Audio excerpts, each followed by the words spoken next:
form cells, the basic structural and functional units of an organism.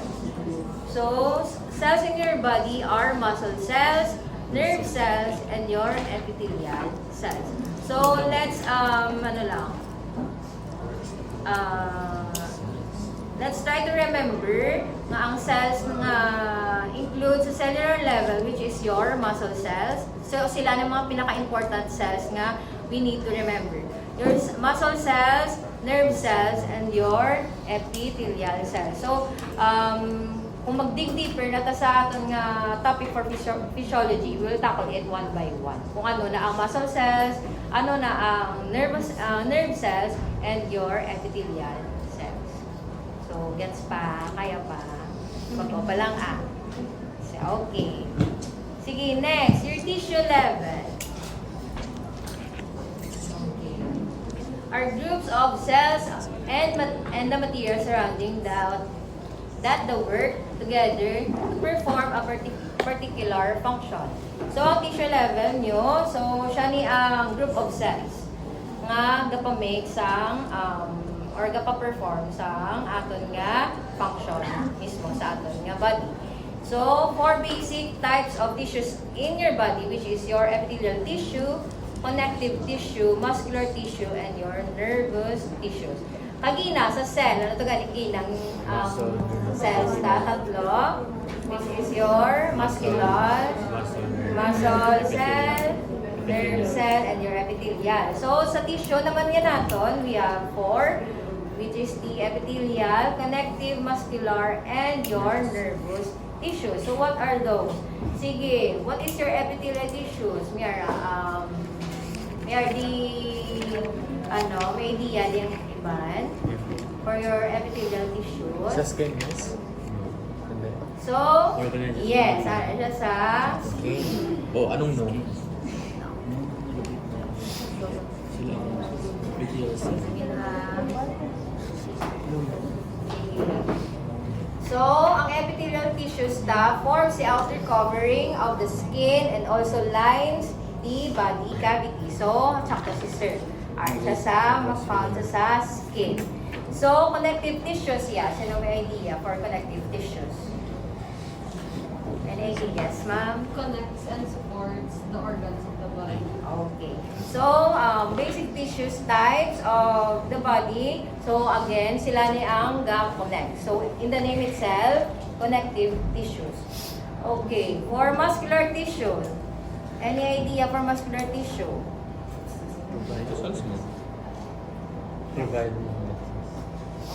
Provide movements. Okay. So, movements. Kung may movements, may ara ka mo contraction. So, siya ka gives ang contraction or movement. Lastly, to your nervous tissues. Sino? Any idea for nervous tissues?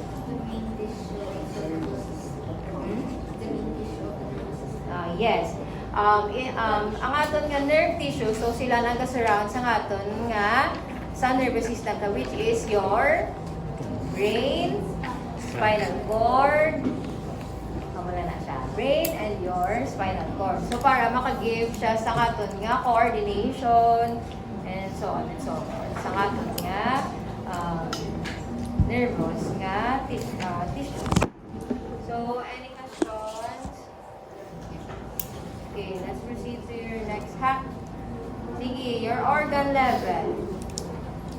So, different types of tissues are joined together, are structures that are composed of two or more different types of tissues. They have specific functions and usually have recognizable shape.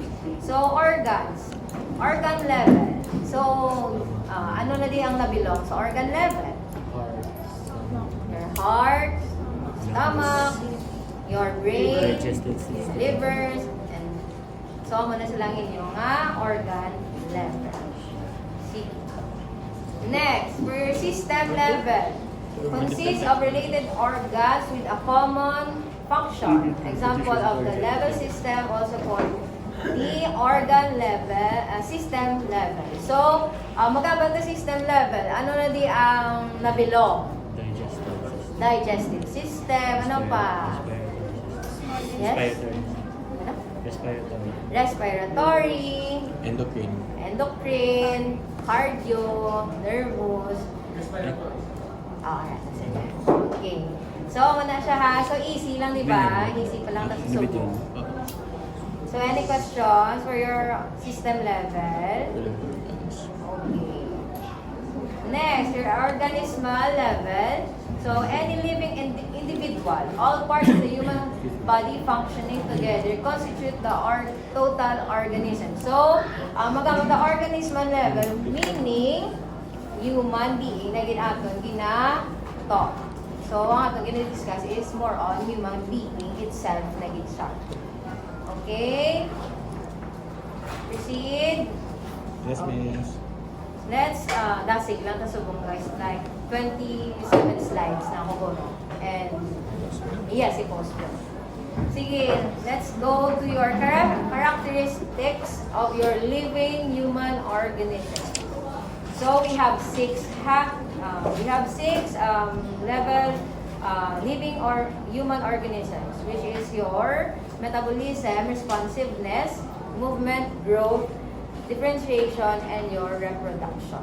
So let's go first with your metabolism. So some of all chemical processes that occur in the body.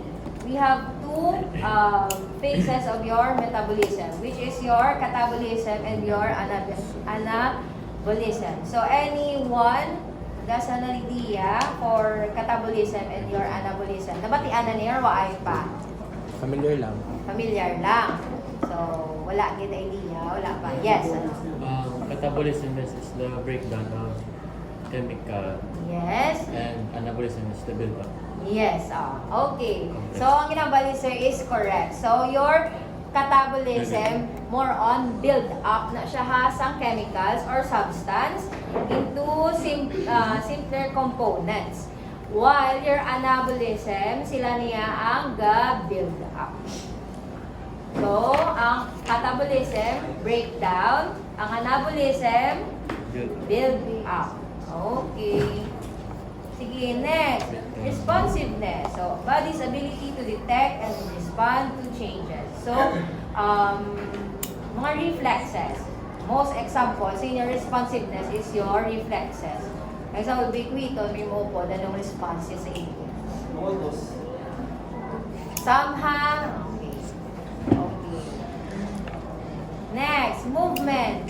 Includes motion of the whole body, individual, organs, single cells, and even tiny structures inside the cells.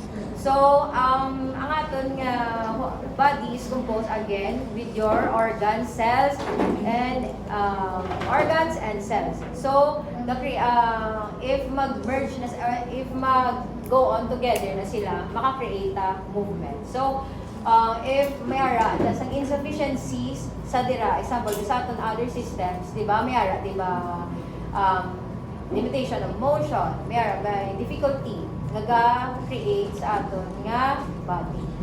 So, make sense man? Gets pa? So, movement, more on actions. So, next. So, growth. Increase in body size that results from an increase in the size of existing cells, an increase in the number of cells, or both.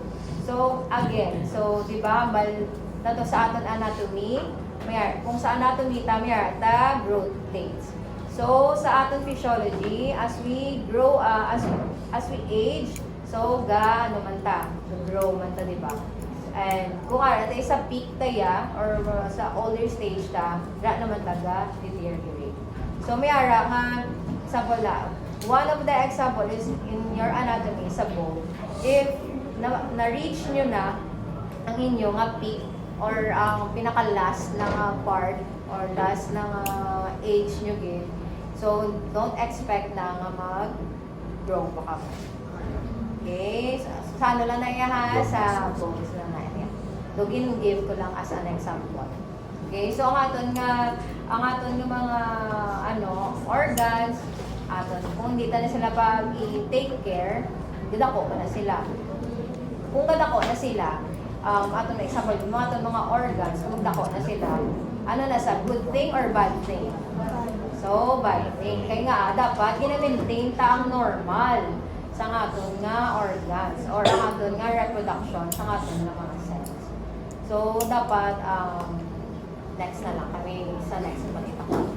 Okay, so ang G sa aton growth, amo nga ba? Okay, increase in body size. Okay, differentiation, development of cells from unspecialized to specialized states such as precursor cells, which can divide and give rise to cells that undergo differentiation, also known as your stem cells. So, i-highlight nyo lang di guys for your differentiation is your stem cells. Kung makabati ka ba ganing stem cells, automatic ang answer is differentiation. Okay? Goods lang. Goods pa. Okay. Sige. Next, your reproduction. The formation of new cells for tissue growth, repair, or replacement. Kung sa aton ganit term is regenerate. So, reproduction, kung mayroon ka reproduction, mayroon regeneration. So, new cells for tissue growth, repair, or replacement. So, ang inyo i-highlight for the reproduction is your new cells and tissue growth. Amo na tulaan. Makabati ka mo muna ng word, automatic reproduction. Okay. Sige.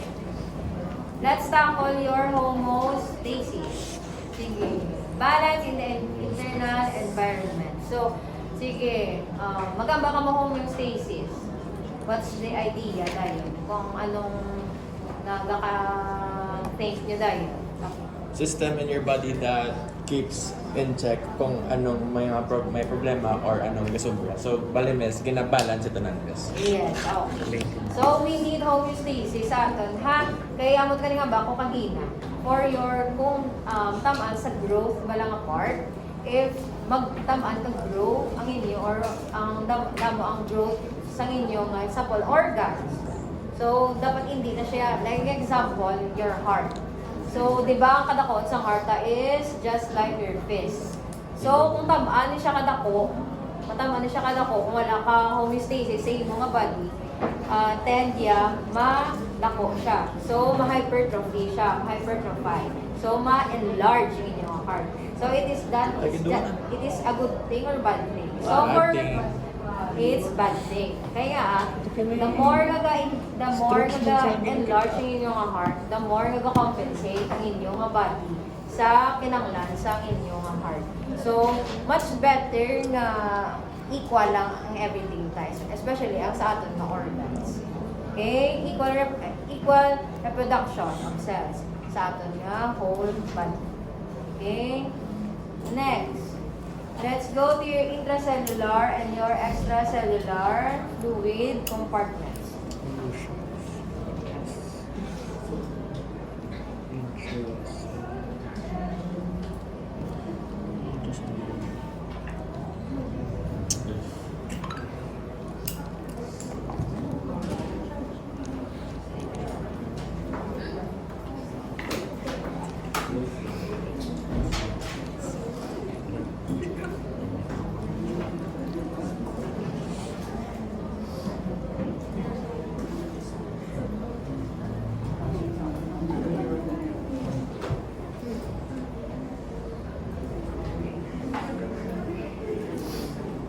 So your ICF means your intracellular fluid and your ECF means your extracellular fluid. So Ari, ang sa inside niyo, kita niyo lang ang review mo. This one, sila ni ang imo nga ICF. Meanwhile, your Ari, ang mga circles. Muna sila imo nga ICF. Meanwhile, your ECF is this one. Ang mga blue ink and then a ring. Ring apart. So, ang ginalabyan sa inyo nga blood. So, siya na ang inyo nga ECF. So, for sa adrenal, sa may blood ni, which is your intravascular fluid. So, ang inyo nga ECF, it has two your intravascular and your interstitial fluid. So your intravascular, more on sa kakontak siya sa blood nyo. While your interstitial fluid, more on siya sa inyong atoms or your cells. So more on siya sa atoms. Okay? Gets lang? Okay. Sige.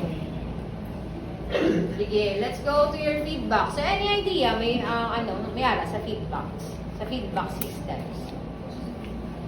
So may, yes sir. It is how your body maintains when you take it. So if there's too much of one thing, it has very difficult it proceeds to do the opposite than what's in to balance out the Okay. In short, may ara sa sang some feedback. it has Negative feedback or positive feedback. okay, it has your negative feedback and your positive feedback. So, also known as your feedback loop. Cycle of events in which the status of the body condition is monitored, evaluate, change, remonitored, and re-evaluate, and so on. So, ang atong feedback system, so, amo ni siyang tandaan nyo. May ga-monitor, may ga-evaluate, may change nga makita, may ma-monitor na naman liwat, and may ma-re-evaluate na naman liwat. So, that's how you differentiate kung paano sa mabalaan kung negative feedback na sa or positive feedback. Okay? Each monitored variable such as body temperature, blood pressure, or blood glucose level. So, sila ni ang inyong ginamonitor. So, bali sila ni ang variables ang ginamonitor ta. Your blood pressure, body temperature, and your blood glucose level.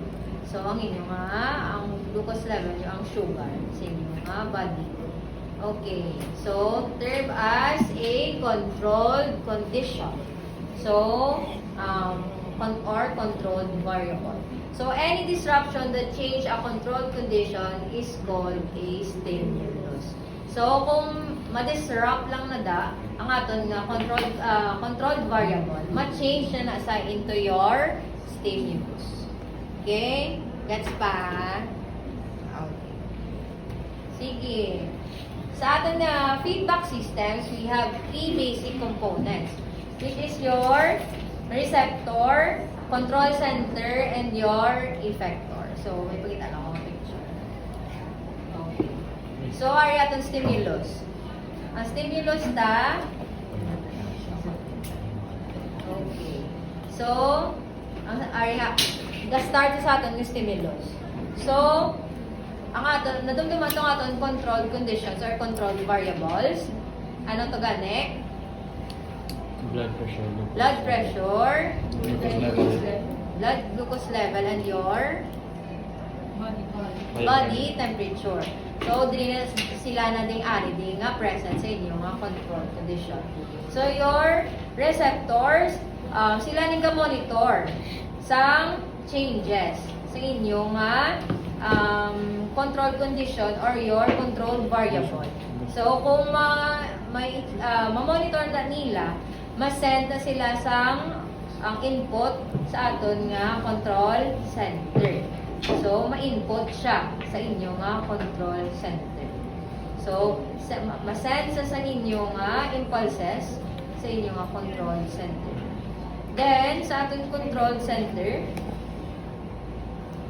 okay, for your control center, so, ano ganing mostly nga RD sa control center, present na inyong mga brain, ang inyong heart, ang inyong cervix, and everything. So, dili siya belong sa inyong control center. So, output naman siya, mag-go sa inyong effectors. So, what are your effectors? So, sila niga ang control center nga ma-produce sang response or effect kung mag-change din man ayhan ang inyong mga control condition or control variable. Okay, medyo lang din siya conflict pa ni sa kay amo pa ang structure yan. But kung magbutang na tani sa negative and your positive feedback, mas maintindihan nyo na din sila. Okay? So, diri, lastly for your response, diri na makita kung ano ang response sang aton nga control condition sa aton receptors, control center, and effectors. So, diri, ang reaction naman. Okay? Gets lang. So, diri nga side, sa right side ni Bala, oh. Okay. Diri sa right side ni, diri nga ni later mabalaan if positive or negative feedback ang gina-give. Okay? Sige. Sige, let's go to your negative feedback. Nature of most control systems reverses a change in a controlled condition. Some factor becomes excessive or deficient. A control system initiates negative feedback, which consists of series of change that return the factor towards a certain mean value, thus maintaining homeostasis. So, ang tandaan nyo na di, sa inyong negative feedback, gabalik di siya gyapon sa inyong homeostasis. May correlation di siya gyapon sa inyong homeostasis. So, amo na sang J's ng inyo nga negative feedback.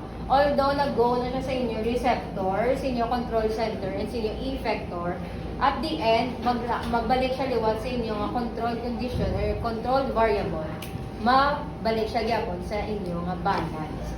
Mabalance kaya sa gyapon kay ang presence ng homeostasis ara gyapon. That's lang. Unlike to your positive feedback, strengthen or reinforce a change in one of the body's controlled conditions. Response affect the controlled condition differently than in a negative feedback system. The control center still provides commands to an effector, but this time the effector produces a physiological response that adds to or reinforces the initial change in the control condition. The action of the positive feedback system continues until it is interrupted by some mechanism. So, magambal ka naman yung positive feedback. So, makakita ka yung change. So, ara na ginaya. Like, example din. Let's go back to your negative feedback. Sige. Di ba nga, bal ko kanina, ang stimulus, go siya sa inyo nga controlled condition. So, example tadi is your blood pressure. Sige, your blood pressure. So, mag-go through siya sa inyong receptors, which is your baroreceptors. Sa inyo na yung veins, kung di siya ga-flow, inyong mag-go siya sa inyong cardiovascular system. So, mag-travel through your brain na siya, which is your control center.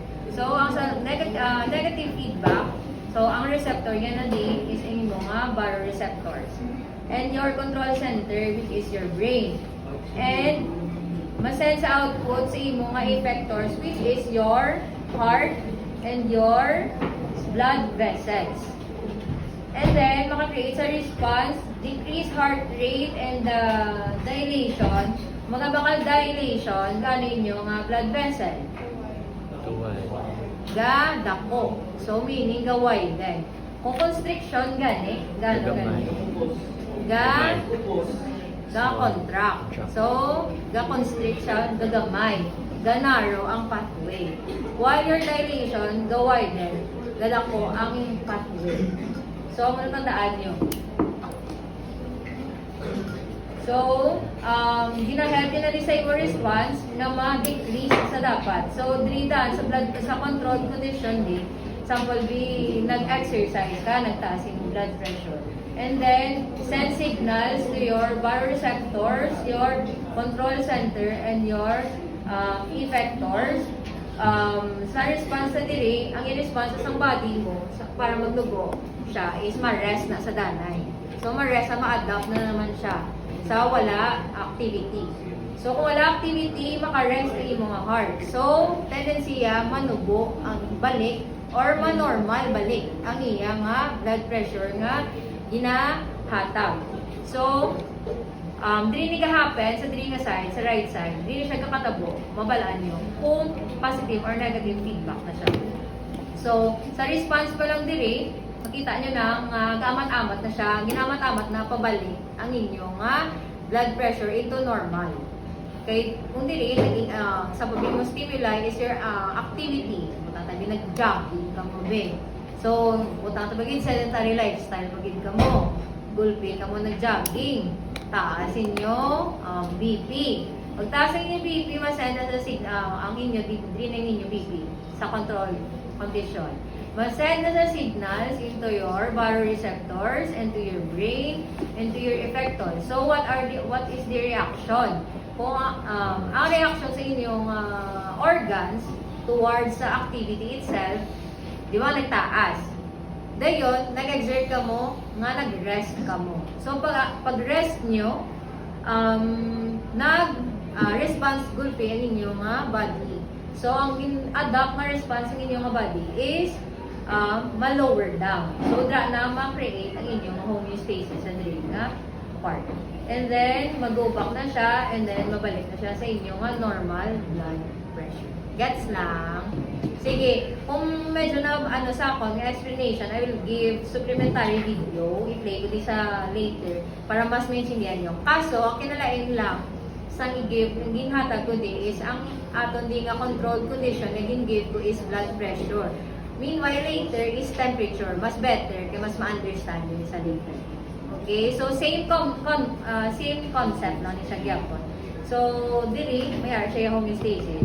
So, wala kayo dapat change na makita. Meanwhile, to your positive feedback, mayroon ka may change. Like example, ang pinaka-best example is your pregnancy. Sige, pag pregnant ang mommy, manong bata ng mommy. So, ang magbata na siya, di ba, ginabunaayan na. So, ang tendency na is, magwa ang baby, mas stretch ang iya nga cervix. So, mas stretch iya nga cervix. So, isa niya na sa imo nga cervix.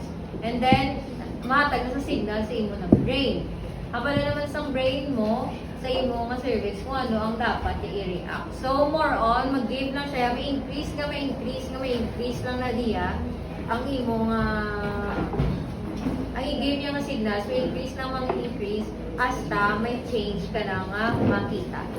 So, mula kasi play ang inyo nga positive feedback. Gets lang? Gets or kaya niya pa? Sige. May give ko nga video. Para mas ma-gets niyo wala kung paano siya, kung other naman nga example. Okay? For a while. Exercise na naman.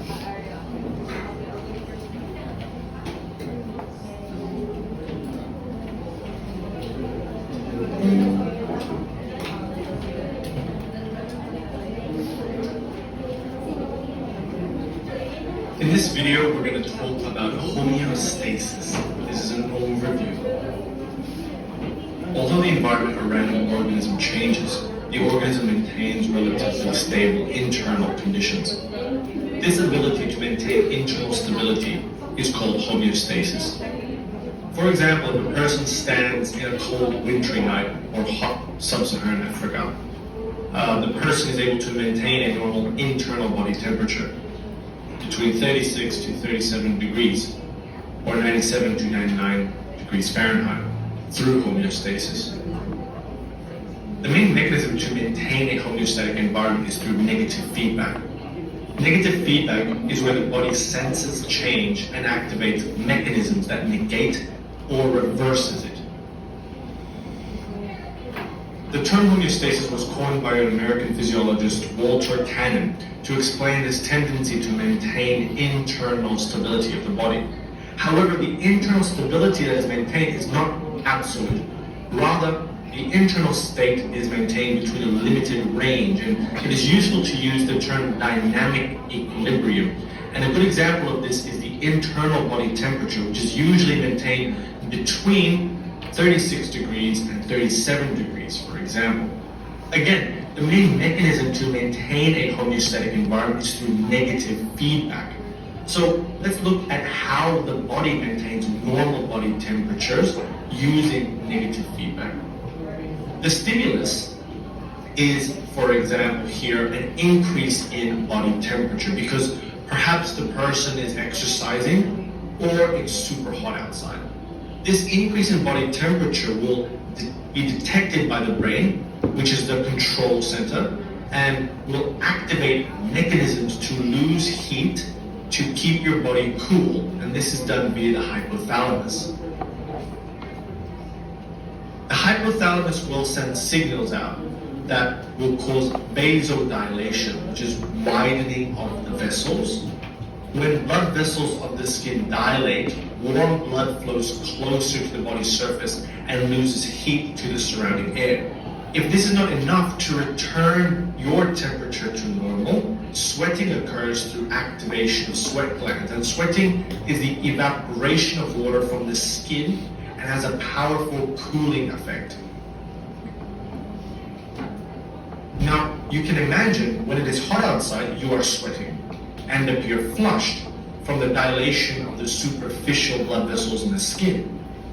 All these mechanisms are causing the body to reduce the body's internal temperature.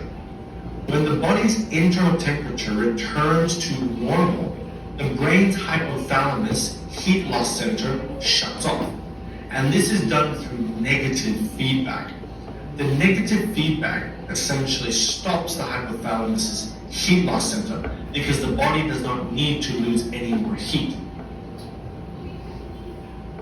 Conversely, if the stimulus causes a decrease in body temperature, such as the cold weather outside, let us just say your body temperature drops much below 36 degrees Celsius, the brain, which is the control center, activates heat conserving mechanisms.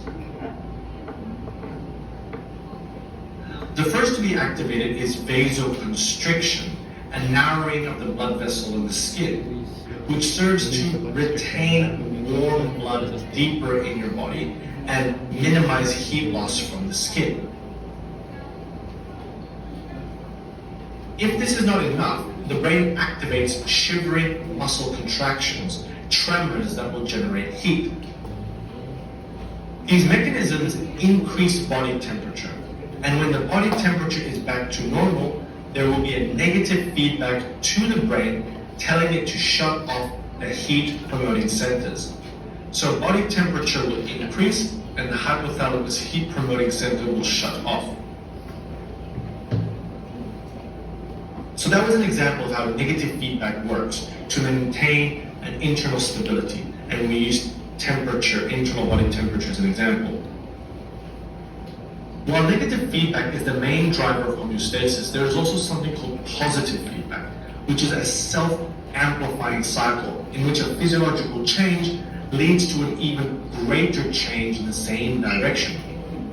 In a way, positive feedback tries to maintain homeostasis, but often with a price.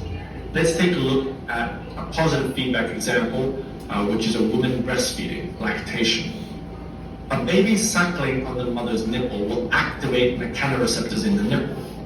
The receptors will send signals to the brain via neurons, which are the brain cells, telling the brain's pituitary gland to release two important hormones, prolactin and oxytocin.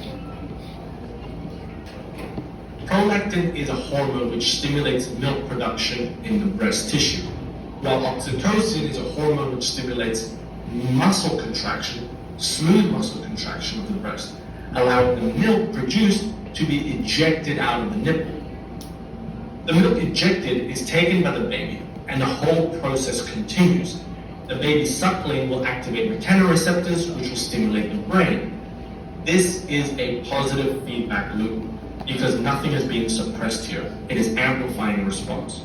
And as you can see, positive feedback is amplifying a response in the same direction, whereas negative feedback negates the response to maintain internal stability.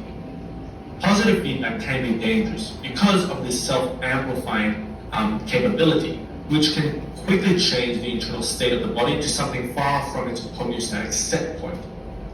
So I hope you enjoyed this video on homeostasis. We looked at the two main main mechanisms.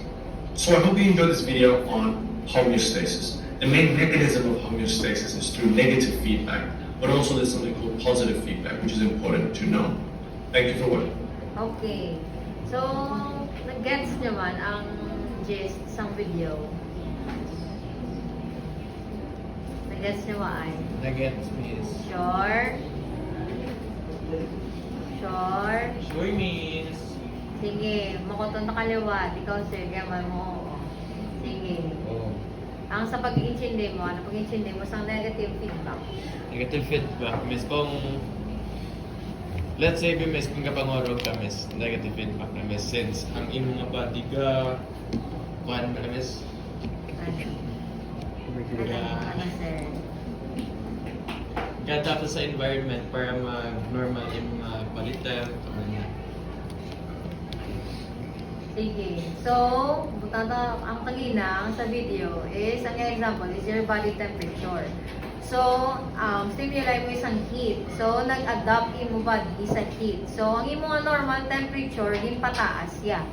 So, nag-increase imo nga body heat and then nag-send sa signal sa imo nga brain which is your what is your Control center. ang sa control center taga na gin-highlight ya kanina. Hypothalamus. It's your hypothalamus. So, siya nang-regulate sa temperature sa inyong body. So, na-depend na sa iya kung ano ang i-reaction niya dapat sa inyong hypothalamus. For your negative feedback, may stimuli ka nga nagtaas ang temperature sa iyong asagwa me. And then, nagsulod ka gulpi sa aircon. So, matatabi, naghalin ka sa init, anong brown sang lawas mo para maka-adapt siya dapat liwat sa imong normal na body temperature. Vasodilation. Padalo mo na yung mga So, vasodilation. so ang imo nga hypothalamus, i-shut down niya dapat. Ang imo nga hindi na siya dapat mag-release or hindi na siya mag-increase pa sa imo nga temperature. Hindi na siya dapat mag-absorb heat sa imo nga sa imo environment. Instead, ang inubraya is itong kambanya kanina nga ma-make or katag sa reaction nga shivering para ma-regulate liwat ang temperature sa imo nga body.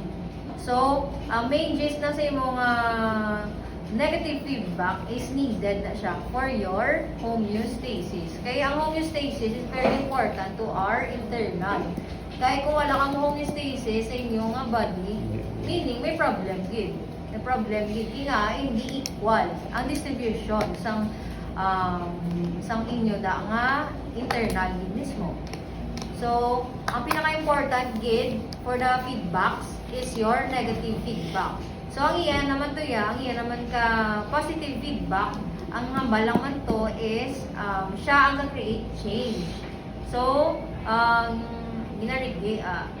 so siya give change. Like example, mutang tutong sa video, ang mother sak ang iyang child sa iyang breast.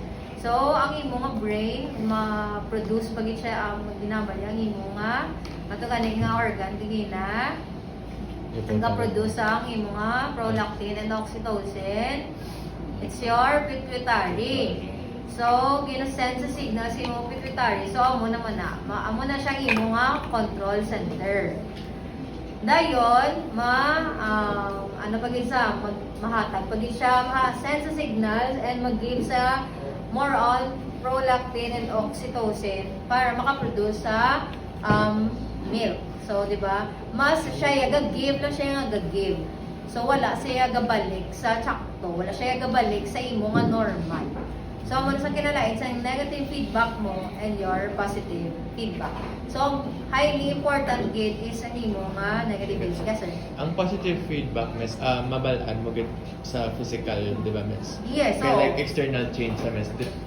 Like sa negative nga, sulod mo lang ang matsagan. yes. Tama na siya. Gets lang. Sige, tawag ko lang si Miss Kaiza for next yung lesson. Discuss niyo under Miss Jen. Functional organization of the human body. Yeah. What is homeostasis? The balance. Balance and the internal Balance, environment. internal balance, equilibrium. Okay, how about sa mga negative and positive feedback? System ko walo na. Ano example sa positive? Ganda ko, mas ko lang, miss. Ganda ko, mas ko lang mo. That's below. What else? Breastfeeding. Okay, or pregnancy. Okay, kung puro lang yes. Sige. Positive na siya. Okay, just like kung labor, diba, wala man kung mag-contract, diba, magwa ng baby, kapos pa, wala. Kaya sige na. Okay, this is positive. Okay, how about the negative? Anong negative feedback? Examples? Temperature. Shivering, like, sweating. Ay, that. U1. That's sila mo damong kaon yung Lechon. lechon, taas BP, ina-regulate sa body to normalize it. Okay? Kung may reversal, back to the normal state, that is negative feedback. Okay, so let's discuss with a cell and its function. Okay, so briefly lang ni siya, kaya more on review. Some basic nga terms, okay?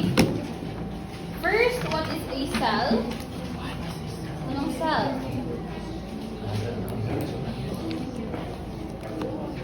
What's a cell? Sige, ano? Microorganism. Okay. Life form. Okay. So it is a structural, functional, and biological unit of all organisms. Okay, what else? Okay, it is autonomous, self-replicating unit that may exist as a functional, independent unit of life or as a subunit in a multicellular organism that performs a particular function in tissues or and organs. Okay? So meaning lang, functional siya. So there is specific function for each cell. Okay? Siyempre, if muscle cell siya, for contraction, relaxation, if smooth cell naman, okay, more sa organs, okay, so may different function siya. Okay, that would make up, okay, the organism or a tissue or organ. Okay, it is also responsible for homeostasis. Again, what is homeostasis? Balance. Balance, okay, equilibrium within the cell or a body. Sa bata ko. So very familiar na makamas ng structure? No. No? Ang cell? No. Somewhat. Sa science, sa discuss, di ba? Wala niya si kanina mo yan. Pero, yung buwanan, magkikatsura So within a cell daw, it is a cell, right? No, ka. Okay, so may control center na din. So nagka-control sa bilog na cell. So letter N, nucleus. Okay, you have your nucleus. Next, how about things outside sa nucleus? What do you call that? Cell membrane. Organelles. So letter C, cytoplasm. Okay? So basically, lang two major divisions sa mga cell. You have the nucleus and you have the cytoplasm. Okay? Meron lang sila covering. Okay? What do you call the covering ng nucleus? Nuclear membrane. Okay? Nuclear membrane or iba nga book, nuclear envelope. Okay? How about si cytoplasm? So sino ang cover ng cytoplasm? Cell wall. Cell membrane.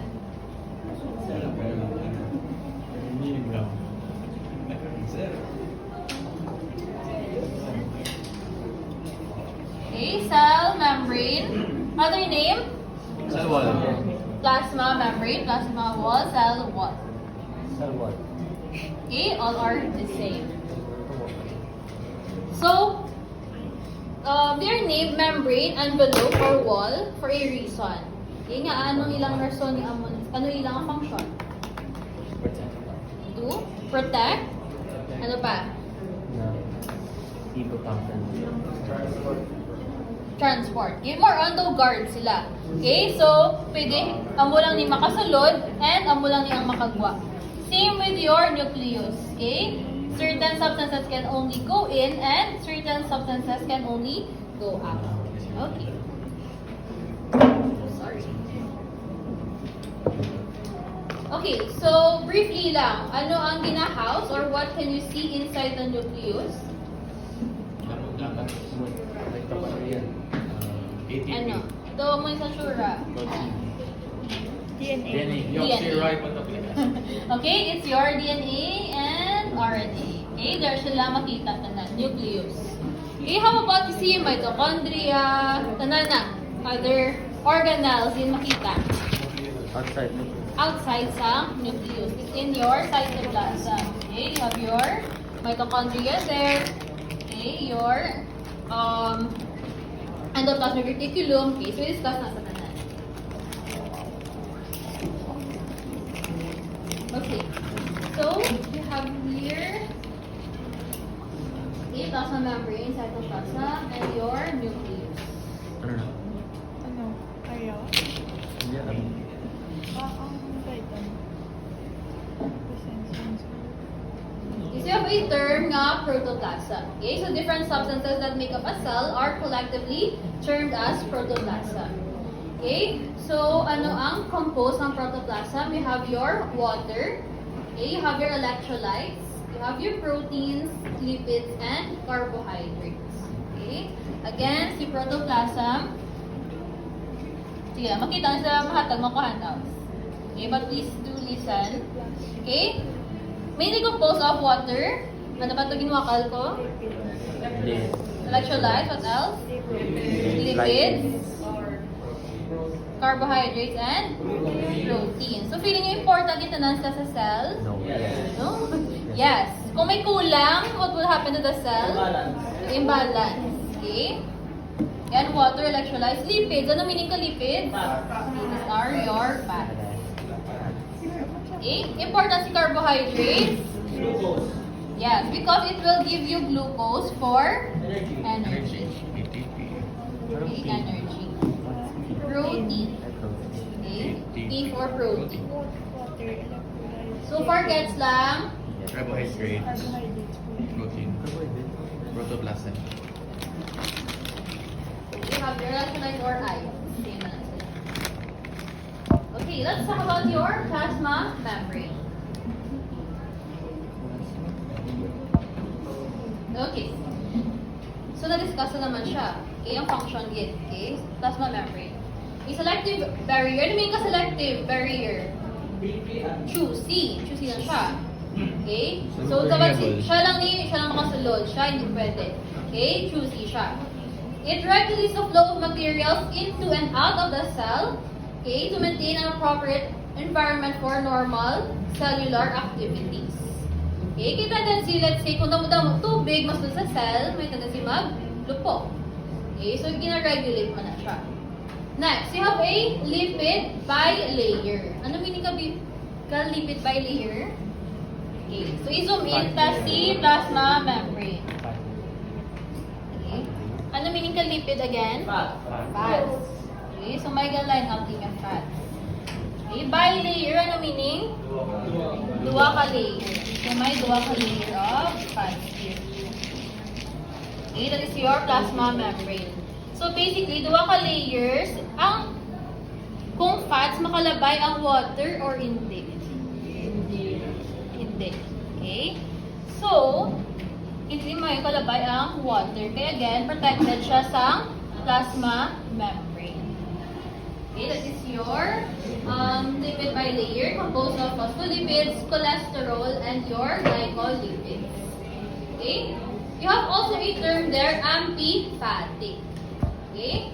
So, amo na ang condition or iya nga feature ni plasma membrane. So, its head is hydrophilic and its tails are hydrophobic. Okay? Ano meaning ka hydrophilic? Water loving. Water loving. Okay? Ang hydrophobic? Water. Ano? Water resistant. Water resistant. Water Okay. proof. So, C lang na. So, C.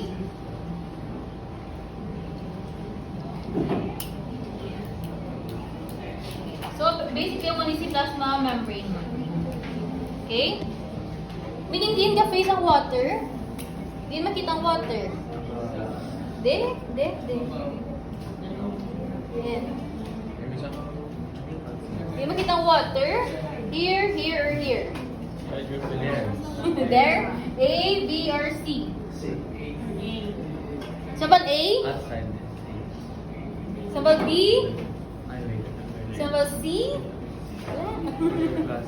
Okay. I think inside. A and C. Okay? So, si head, di ba? Water, loving. Meaning, it faces the water, yeah. Okay? So, you have fluids here, outside some cell. What do you call the fluid outside some cell? Extra Cellular fluid. Okay? What do you call the fluid inside of the cell? Intracellular Intracellular fluid. Okay? Ang head ka-face sa water, kaya namian siya sa tubig. Hydrophilic. Si tail, wala siya ka-touch sa water because they are hydrophobic. They are afraid of water. Okay? So, sa mo nga structure, makalabay si water? No. Okay?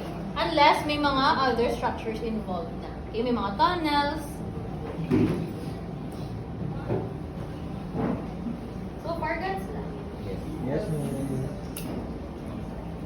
Okay, so si cytoplasm, okay, anything, okay, to simplify, tanan, except sakay, nucleus. Okay, all belongs to the cytoplasm. Okay, cellular contents between the plasma membrane and the nucleus.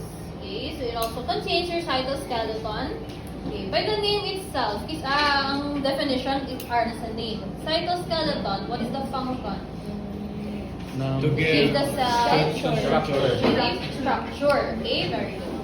Okay, it also composed of your microfilaments, intermediate filaments, and microtubules. Again, tatlo sila to, more on for structural integrity lang sa cells. Okay, you have two components within your cytoplasm. You have your cytosol, also known as your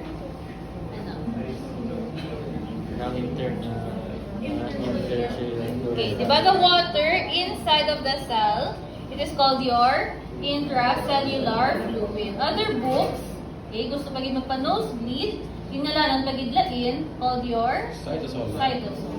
Okay, but they are the same.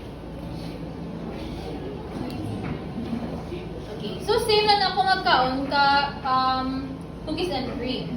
Okay, ang mga cookies na ang mga solid bits, it is called your organelles. Okay, and ang ibanda, okay, ang color white, ang cream, ang fluid part is called your cytosol. Okay?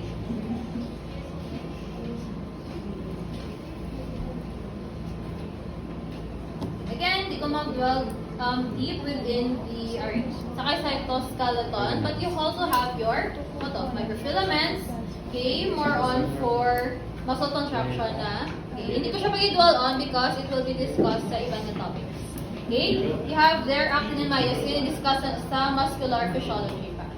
Okay, but more on again for support for the movement. Okay, integral proteins. Intermediate filaments to stabilize the position of the organelles. Microtubules, okay, composed of the protein tubulin.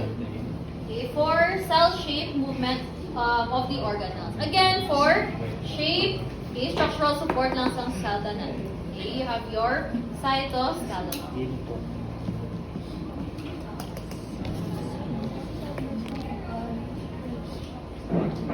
Okay, let's move on to the organelles. Okay. So, kung makodon niyo po kung paano tunan ang fission, you look for key terms. Okay, para hindi ko matoxic. Okay, syempre yung lalalawa itong definition, hindi ko memorize. So, when you see the term cell division, cell production, mitosis, sino na siyang organelle ang responsible? Sino? Centrosome. Okay? Again, if you see the word cell division, cell production, okay, or replication, si centrosome na siya. Okay? It is located near the nucleus and has two components. Okay, a pair of centrioles and your pericentriolar material. Okay? It composes lang sa may tubig spindle, okay, responsible for cell division and production sa microtubule. Okay? Hindi na mag-touch kay next meeting na siya i-discuss. Okay, ang cell division. And again, centrosome for cell division. Next, cilia and your flagella. So, cilia, these are numerous, short, hair-like projections that contains microtubules and is anchored below the surface of your plasma membrane. With its coordinated movement of many cilia on the surface of the cell, its steady movement of fluid, this will produce a steady movement of fluid along the cell's surface. Okay? So, anong key term yun for cilia? Fluid along the Hair, okay, short hair movement of fluid. Okay, so aware na kamo actually sa function ni cilia nyo. Okay, let's say kung walang kamo dugay-dugay inyo nga badlo, phlegm gasaka lang. Okay, function na ni cilia nyo. If you have phlegm within your respiratory tract, so siya na ang ga-propel pababaw. Or if magbubo ka mo, feeling yung already, pagbubo nyo, okay, nagwa ang phlegm, that's your cilia, gapon. Okay, hair-like projections for movement of fluid. Next, how about si flagella? Okay, longer naman siya. Okay, it's longer. It moves or generates forward motion with rapid wiggling in a wave-like pattern of the entire cell. Example sina, Sperm cell. your sperm cell. Okay, so basically, cilia nyo, kamula ni siya. Okay, namala mo siya nga short hair-like projections. Si flagella, okay, like your sperm cell, isa lang. Okay, nga ako nga tail. Okay, again, it also produces movement. Okay, guys, ang difference ni cilia ni flagella? Yes, miss. Sinong organelle ang function for cell division? Centrosome. Centrosome. What do you call the barrier or covering ni nucleus? Nuclear membrane. That's your nuclear envelope or membrane. Okay, what do you call the fluid within the cytoplasm? Cytosol. Okay, go for it. Okay, what I want you to remember with your ribosomes, 2 words lang, is for protein synthesis. Okay, para sa ano ang protein synthesis? Breakdown niya. Okay, breakdown niya si protein. Okay, yan ang important function ni ribosomes. High content of ribosomal RNA or RNA, it is located within the mitochondria. Your ribosomes can be seen sa outer surface of your nuclear membrane and endoplasmic reticulum. Okay, but some talutaw. You have free ribosomes. It also synthesizes proteins used in the cytosol. Okay, anong function ni ribosome? Quick recall. Breakdown lang. Breakdown of protein. Breakdown of protein. Protein synthesis. Okay, protein synthesis. Okay, next. Endoplasmic reticulum, you have 2 types. Smooth and dry. Okay? Endoplasmic reticulum may 2. Anong isa ka endoplasmic reticulum? Smooth. Okay, so si rough endoplasmic reticulum and si smooth endoplasmic reticulum. Okay, iban nga books naghatagpagin other terms. Nagpa-nosebleed. Your rough ER is also called as your ano ba? Your granulated endoplasmic reticulum. Okay? Nosebleed. Okay? Let me simplify. Rough siya because may mga granules. Okay? Punggod dun. Ang punggod nga na is your ribosomes. if you're asked, diin nga endoplasmic reticulum makita si ribosomes sa rough or sa smooth? Sa rough. Okay? Sa rough siya. Sa kay smooth endoplasmic reticulum, what do you think is the other name? Other name? Smooth. Sir? Ano? Ungranulated. Okay, granulated endoplasmic reticulum. Yan mo ng other name niya. Meaning, absence of your granules. Okay, so makita si ribosomes din? Hindi. Okay? Hindi.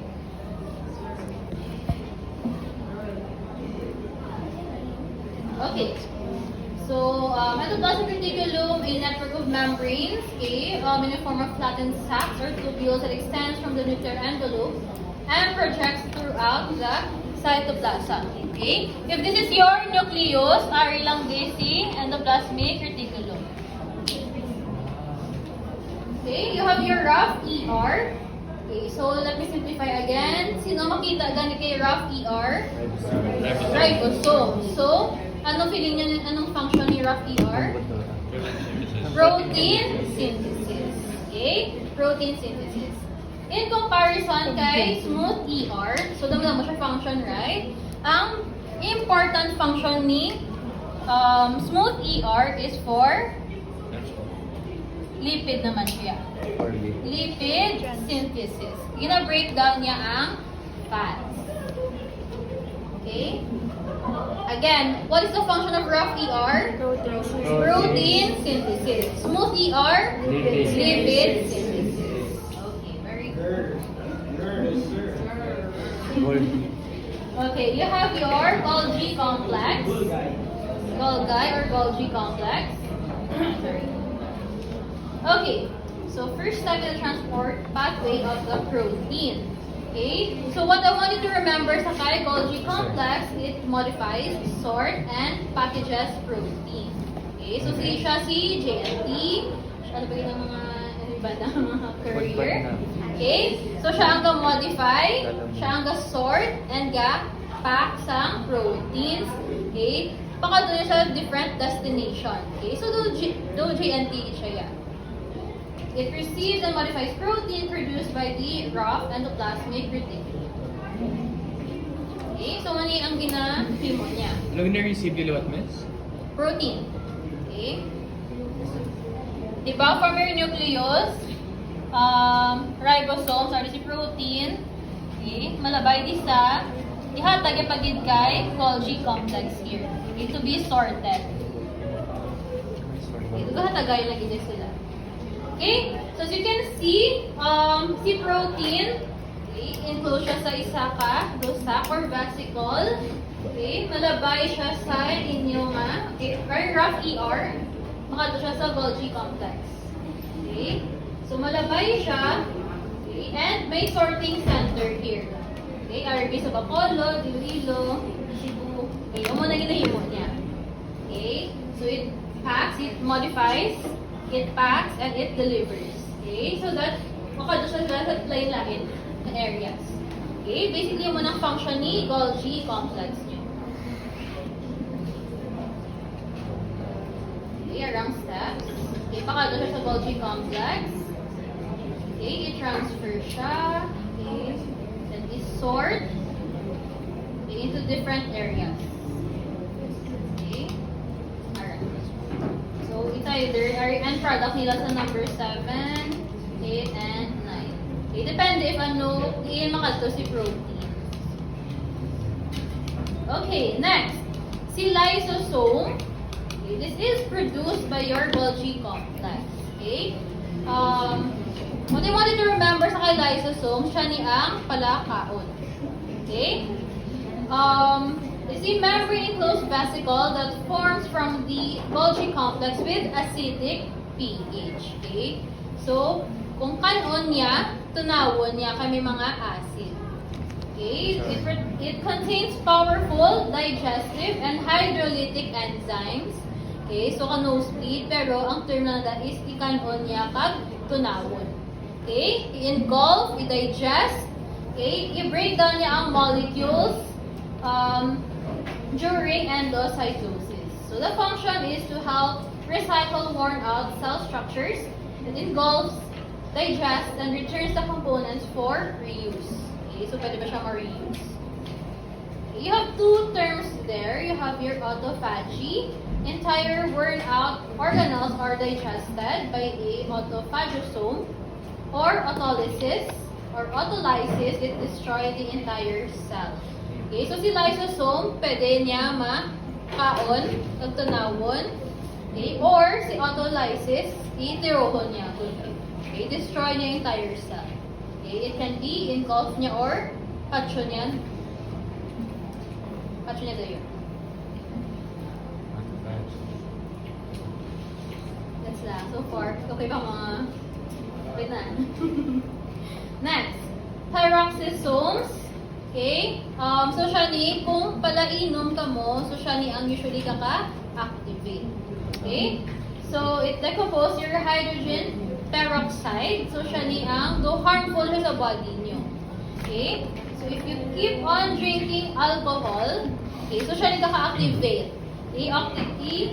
Oxidize yung toxic substances and other free radicals. Okay?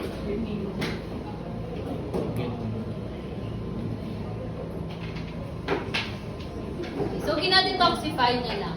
Okay? Again, if you see the term detoxification of alcohol, sino ang kaka-activate? Peroxisomes. Okay? Si proteasomes naman, these are tiny barrel-shaped structures. Okay, it will chop up. Okay? Ginakatalyze niya ang bigger structure to smaller chunks. Okay? Siya ang ga-chop-chop. Like your peptides, i-convert niya into a smaller substance called your amino acids. Okay, from a bigger to smaller substance lang. That is your proteasomes.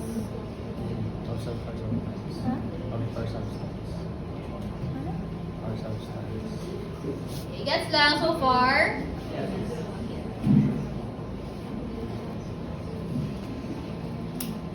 Okay, mitochondria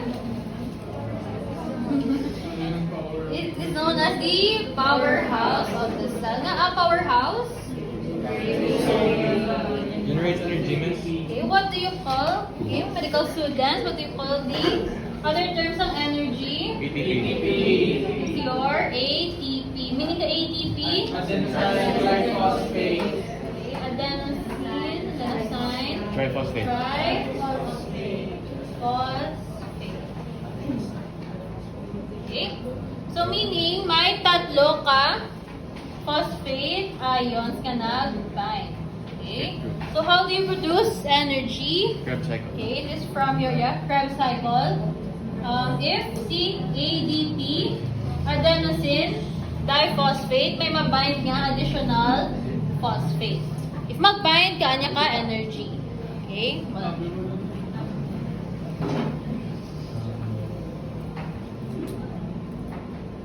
Okay. So, si mitochondria, you can see the term there, self-replicate. Okay? Let's say, amo nga team, do tamad, ano mo nga team, pala exercise. Okay? So, feeling nyo, diin, mas damo mitochondria, ang tamad or ang exercise? Ang exercise. So, the-increase gadamo yung mitochondria if, sige man kamo, iyo. Okay? Self-replicate, meaning ma-double niya self, okay? Ma-replicate niya self. If increase cellular energy demand, okay, idamuon niya man ang mitochondria para damo man energy. Okay, so active cells that use ATP at high rates such as your muscle, liver, and kidneys. So sila usually ang use ang damo nga energy. Okay? So here, ang muling Krebs cycle, hindi ka mag-discuss. Okay, but what I want you to see is ano ang important nga substance? Glucose. Glucose. Okay? So si glucose na-convert niya per pyruvic acid. Okay? But basically, si glucose, important Okay, sa energy ni. Sa pag-use of energy. Okay? Glucose is, in simpler term, anong glucose? Lamay. Sugar. Sugar. Okay? So, makita if ma-ingest mo damo nga sugar, daga sugar rush. Meaning, damo ATP nga gina-produce. So, important ay hansi glucose sa ATP production. Yes or no? Yes. Yes. Okay, so important siya. Okay, but sure hindi mo ka mo magkaon na mo mga kalamay. Okay, nucleus. A spherical oval shaped structure. Again, it is enclosed by your nuclear envelope. Okay? So may mga buho-buho na siya. Okay? The holes there is called your nuclear pores. Okay? Okay, may galabay-labay na nga substance there. Okay, nuclear pores. Okay, to control the movement of substances. Okay, such as your RNA and protein. So, sila lang ang makakuha. Okay, your RNA and protein. Okay, so again, ano makita inside the nucleus? You have your DNA and your RNA. So, basically, your genes, okay, can be seen inside. Okay? So, within pagid, i-zoom in si nucleus, may gamay pagid nga substance. Or part, or structure. What do you call this part? Nucleolus. Okay? Inside your nucleus, may nucleolus pagid. Okay? It is where the synthesis of your, okay, mga microscopic pagid nga protein synthesis. Okay, again, it is where your genes can be seen, okay, for to control cellular structure, direct cellular activities, okay, along the chromosome. Okay, again, anong organelle is responsible for energy production? Mitochondria. It modifies, packs, and sorts proteins. Golgi complex. For lipid synthesis, smooth endoplasmic reticulum. Gina-chop-chop niya from bigger to smaller chunks, such as peptides to amino acids. Proteasomes. Kung mag-inom ka damo, alcohol, na-detoxify. Okay, it contains DNA and RNA. For cell division, centrosome. Okay. It is the barrier, okay, between your cytoplasm and the extracellular fluid. Cytoplasm and your extracellular fluid. Natawag. Cell membrane or plasma membrane. Again, it encloses or can be seen between your cytoplasm and fluid outside. Okay? ECF, extracellular fluid. Small hair-like projections for movement of fluid. Cilia. Okay? For protein synthesis, Rocky R. and ribosomes.